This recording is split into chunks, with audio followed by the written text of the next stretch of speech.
Jaipal Reddy memorial awards కార్యక్రమాన్ని ఏర్పాటు చేసిన క్యాపిటల్ ఫౌండేషన్ అవార్డ్స్, ICFI లా యూనివర్సిటీ, వేదిక మీద ఉన్న పెద్దలు, అవార్డు గ్రహీతలు, జైపాల్ రెడ్డి గారి అభిమానులు ఒక మంచి కార్యక్రమాన్ని ఏర్పాటు చేసి ఈ కార్యక్రమానికి నన్ను ముఖ్య అతిథిగా ఆహ్వానించడం ఒక గౌరవం, గుర్తింపు. జైపాల్ రెడ్డి మెమోరియల్ అవార్డ్స్లో మాట్లాడడానికి మా బ్యాక్ ఆఫీస్ పెద్ద నోట్ ప్రిపేర్ చేసి, మనకు తెలియని వాళ్ళ గురించి, మనం తెలుసుకోవాల్సిన వాళ్ళ గురించి మాట్లాడాల్సి వచ్చినప్పుడు ఇలాంటి నోట్స్ అవసరం. జైపాల్ రెడ్డి గారి గురించి నాకు కానీ మీకు కానీ అవార్డు గ్రహీతలు పేపర్ చూసి చదివి చెప్పాల్సిన అవసరం లేదని నేను బలంగా నమ్ముతున్నాను. విద్యార్థి నాయకుడిగా, శాసనసభ్యుడిగా, పార్లమెంట్ సభ్యుడిగా, రాజ్యసభ సభ్యుడిగా, కేంద్ర మంత్రిగా వారు వివిధ హోదాలలో ప్రాతినిధ్యం వహించి సుదీర్ఘంగా 1969లో మొట్టమొదటిసారి కల్వకుర్తి శాసనసభ నియోజకవర్గం నుంచి ఉప ఎన్నికల్లో శాసనసభ్యుడిగా ఎన్నికై 4 పర్యాయాలు శాసనసభ్యుడిగా, 5 పర్యాయాలు లోక్సభ సభ్యుడిగా, 2 సార్లు రాజ్యసభ సభ్యుడిగా, రాజ్యసభలో ప్రధాన ప్రతిపక్ష నాయకుడిగా, కేంద్ర మంత్రిగా, ముఖ్యంగా కేంద్ర మంత్రిగా వారు పెట్రోలియం శాఖ నిర్వహిస్తున్నప్పుడు ఈ దేశంలో కీలకమైన అంశాలలో వాళ్ళు తీసుకున్న నిర్ణయం కానీ, ఇన్ఫర్మేషన్ అండ్ బ్రాడ్కాస్టింగ్ మినిస్టర్గా ఉన్నప్పుడు ప్రసార భారతి చట్టాన్ని వారు ప్రజాస్వామ్యాన్ని, ప్రతిపక్ష గళాన్ని ప్రజాస్వామ్యం బలోపేతం చేయడానికి ఉపయోగపడుతుందని నమ్మి, విశ్వసించి ఒక బలమైన చట్టాన్ని దేశానికి వారు అందించారు.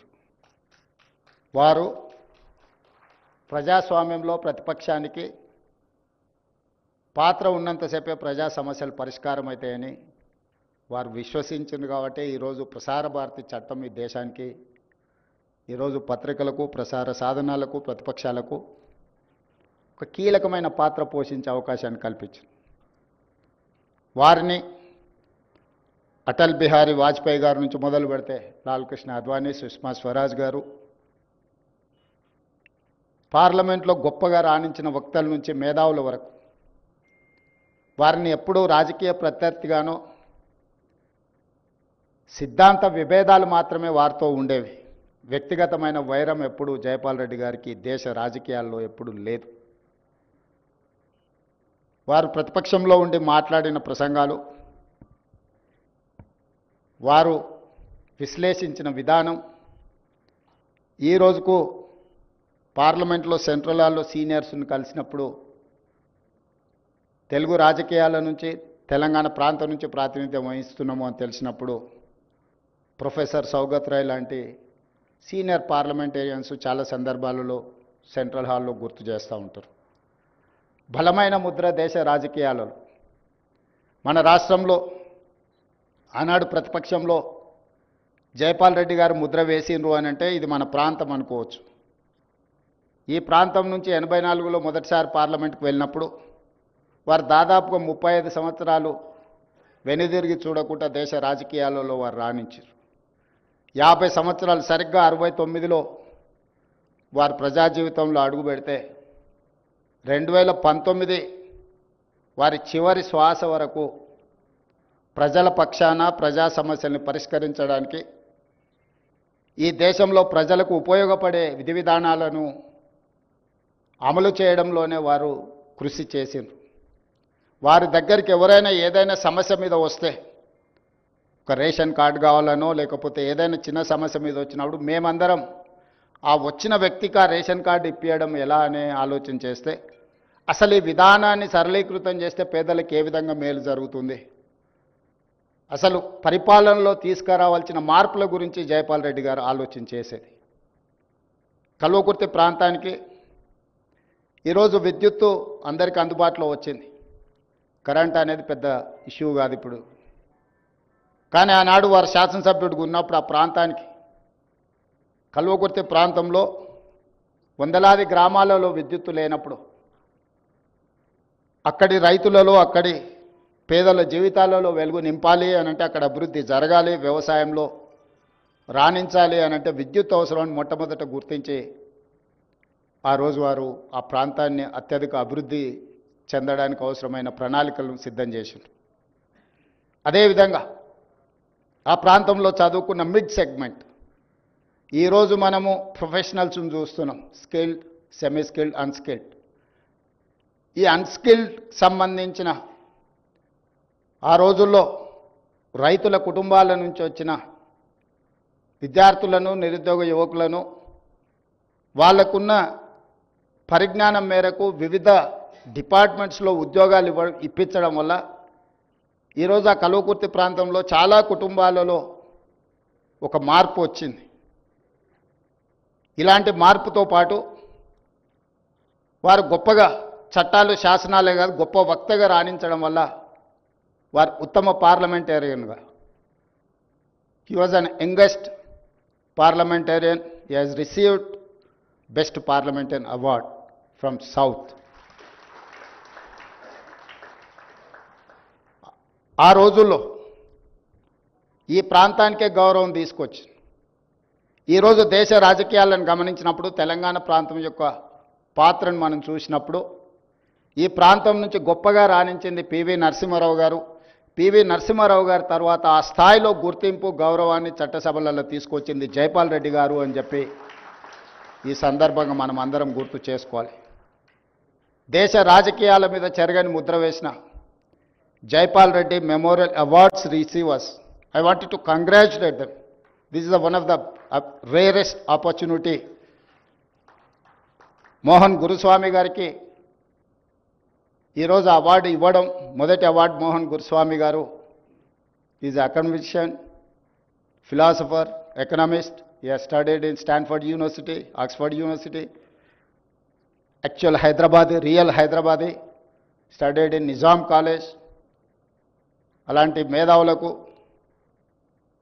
తెలంగాణ అభివృద్ధిలో, హైదరాబాద్ అభివృద్ధిలో భాగస్వాములైన చాలామంది పెద్దలకు, డాక్టర్ జీవీ రావు గారికి, సుబ్బారావు గారికి, చాలామంది ఇక్కడ జైపాల్ రెడ్డి గారు మెమోరియల్ అవార్డ్స్ ఇవ్వడము, ఒక మంచి కార్యక్రమాన్ని ఏర్పాటు చేసి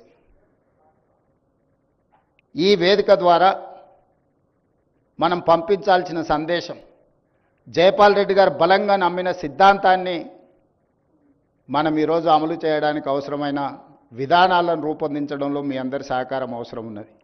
జైపాల్ రెడ్డి గారు మొదటి నుంచి రాజకీయాలలో ధన ప్రభావాన్ని తగ్గించాలి, రాజకీయాలలో ప్రజాసేవ, ప్రజల యొక్క మేలు కోసం చేసే విధి విధానాలను తయారు చేసే వాళ్ళ ప్రాతినిధ్యం ఉండాలి. జైపాల్ రెడ్డి గారు ఆ రోజుల్లోనే, ఈరోజు మేము ఏదైతే సోషల్ జస్టిస్ గురించి మాట్లాడుతున్నామో, SC, ST, BC, minority representations గురించి మాట్లాడుతున్నామో, కల్వకుర్తి రాజకీయాలలో బ్లాక్ అధ్యక్షుల నుంచి సమితి అధ్యక్షుల వరకు సోషల్ జస్టిస్ను ఇంప్లిమెంట్ చేసి, ఆనాడు మండల్ కమిషన్ని అమలు చేయాలనుకున్నప్పుడు విపి సింగ్ గారికి అండగా నిలబడి మండల్ కమిషన్ని అమలు చేయడానికి అవసరమైన ప్రణాళికలను రచించడంలో కూడా శ్రీ జైపాల్ రెడ్డి గారు తనదైన పాత్రను పోషించడం జరిగింది. ఒకప్పుడు వారు ప్రత్యేక తెలంగాణకు వ్యతిరేకంగా ఉన్న మొదట్లో వారి విద్యార్థి రాజకీయాల నుంచి ప్రజా జీవితంలోకి వచ్చినప్పుడు తెలంగాణ రాష్ట్ర ఏర్పాటు ప్రక్రియలో వారు భాగస్వాములు కాకపోయినా ఈరోజు తెలంగాణ రాష్ట్రం ఏర్పాటులో జైపాల్ రెడ్డి గారి పాత్రను ఎవ్వరు తీయలేరు. జైపాల్ రెడ్డి గారు లేకపోతే, జైపాల్ రెడ్డి గారి సహకారం లేకపోతే తెలంగాణ రాష్ట్రం వచ్చి ఉండేది కాదు. వారి సమయస్ఫూర్తి, వారి అనుభవం, లోక్సభ, రాజ్యసభలో బిల్లును ఆమోదింపజేయడంలో ప్రధాన ప్రతిపక్ష నాయకురాలు సుష్మా స్వరాజ్ గారు చర్చ లేకుండానే లోక్సభలో బిల్లును ఆమోదింపజేయడంలో జైపాల్ రెడ్డి గారు అత్యంత కీలక పాత్ర పోషించారు. అందుకే నేను చెప్తున్నా, జయపాల్ రెడ్డి గారికి రాజకీయ ప్రత్యర్థులే కానీ శత్రువులు ఎవరు లేరు. He doesn't have any enemies in politics. Is only political opposition is there. That is how he has made his efforts, he has put his efforts to pass Telangana bill in Lok Sabha as well in Rajya Sabha. Amendments Rajya Sabhalo ప్రవేశపెట్టినప్పుడు కూడా వారు ప్రత్యేకమైన పాత్ర పోషించి union క్యాబినెట్లో కూడా తెలంగాణ రాష్ట్రం యొక్క ఆవశ్యకతను almost 45 minutes he has represented. He only explained to the cabinet. He only convinced శ్రీమతి సోనియా గాంధీ గారు. ఒక ప్రత్యేకమైన ఒక సందర్భంలో సోనియా గాంధీ గారు నాకు చెప్పిండ్రు, జయపాల్ రెడ్డి గారి ఇనిషియేషన్ వల్ల have incline to announce the state of Telangana అని. ఈరోజు వారికి చేయడం తెలుసు, చెప్పుకోవడం తెలియదు. ఆయన తరఫున ఎవరు తెలంగాణ రాష్ట్రంలో ఆయన పోషించిన పాత్రను మన వాళ్ళు చెప్పలేదు, కానీ పక్క రాష్ట్రంలో ఉన్న ఉండవల్లి అరుణ్ కుమార్ చాలా స్పష్టంగా చెప్పింది తన పుస్తకంలో. ఎందుకంటే ఎఫెక్టెడ్ పార్టీ ఎప్పుడు గుర్తుపెట్టుకుంటుంది. జయపాల్ రెడ్డి గారు పోషించిన పాత్ర తెలంగాణ రాష్ట్రం ఈరోజు కళ సాకారం అయింది ఏంటంటే 2014 జూన్ 2 తెలంగాణ రాష్ట్రం ఏర్పడ్డది అని అంటే జయపాల్ రెడ్డి గారి యొక్క పాత్ర. ఈరోజు రాజకీయాల్లో ఆనాడు వారు కాంగ్రెస్ని వీడినప్పుడు కాంగ్రెస్ని విభేదించింది సిద్ధాంతం కోసమే. తిరిగి వారు కాంగ్రెస్లో చేరినప్పుడు కూడా అదే సిద్ధాంతం కోసం తిరిగి కాంగ్రెస్ పార్టీలోకి వచ్చారు. పదవుల కోసం పార్టీ ఆనాడు మారలే, తిరిగి కాంగ్రెస్లోకి వచ్చినప్పుడు కూడా వారు పదవి కోసం మారలే. ఐడియాలజికల్ కమిట్మెంట్తో he has differed with Congress party, then he has joined in Congress party with only ideology. కానీ ఈరోజు పాలిటిక్స్ పెద్దలు చిన్నారెడ్డి గారు లాంటి వాళ్ళు ఇక్కడ ఉన్నారు. పాలిటిక్స్ అన్నీ కూడా స్విగ్గీ పాలిటిక్స్ అయిపోయినాయి. ఐడియాలజికల్ పాలిటిక్స్ లేకుండా పోయి స్విగ్గీ పాలిటిక్స్ వచ్చింది. ఈరోజు ఎవరు ఎంత ఫాస్ట్గా డెలివరీ చేస్తారు, ఆన్లైన్లో ఎవరు వస్తారు, లేకపోతే మనకు కావాల్సింది ఎవరు తొందరగా ఇస్తారని ఎవరు కమిట్మెంట్తో ఉన్నారు, ఎవరి ఐడియాలజీని ఫాలో చేస్తున్నారు, సిద్ధాంతకర్తలుగా లేకపోతే సిద్ధాంతాలను నమ్మేవాళ్ళు, సిద్ధాంతాలను పాటించేవాళ్ళు, సిద్ధాంతాల కోసమే పనిచేసే వాళ్ళు దేశ రాజకీయాలలో తగ్గుతూ వస్తున్నారు. ఇది ప్రజాస్వామ్య స్ఫూర్తికి ప్రజాస్వామ్యానికి అత్యంత ప్రమాదకరం.